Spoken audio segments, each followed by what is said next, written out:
पनवेल महापालिकेच्या मालमत्ता कर विभागाने 2024-2025 या आर्थिक वर्षात 412 कोटींची वसुली केली असून हा आजवरील सर्वाधिक वसुलीचा विक्रम आहे। गेल्या वर्षीच्या तुलनेत यंदा 52 कोटी अधिक कर वसूल झाला आहे। आयुक्त मंगेश चितळे यांच्या मार्गदर्शनाखाली मालमत्ता कर विभागाने वर्षभर नियोजनबद्ध पद्धतीने रूपरेषा आखली, तर या विभागाचे उपायुक्त स्वरूप खारगे यांच्या नियंत्रणाखाली विविध उपाययोजना राबवल्या। गेल्या महिन्याभरात उपायुक्त खारगे, कर अधीक्षक महेश गायकवाड आणि सुनील भोईर यांच्या नेतृत्वाखाली चारही प्रभागांमध्ये कर्मचाऱ्यांनी नागरिकांना मालमत्ता कर भरण्यासाठी कोणतीही सुट्टी न घेता शनिवार रविवार देखील कार्यालय सुरू ठेवली। पालिकेचे आर्थिक नुकसान टाळण्यासाठी व्यावसायिक मालमत्ता करधारकांकडून पालिकेने वसुलीची थेट कारवाई सुरू केली।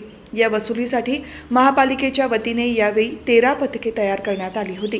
विकास कामे करण्यासाठी महापालिकेकडे मालमत्ता कर हे महत्त्वाचे उत्पन्नाचे साधन असल्याने वेळोवेळी सावध पावले उचलली गेली। महापालिकेचे होणारे आर्थिक नुकसान टाळण्यासाठी गेल्या काही दिवसांपासून सिडको हस्तांतरित भाग, औद्योगिक वसाहत, मार्बल मार्केट, जवाहर औद्योगिक वसाहत, तळोजा औद्योगिक वसाहत अशा भागांमध्ये व्यावसायिक आणि औद्योगिक मालमत्ता करधारकांकडून वसुलीची थेट कारवाई केली।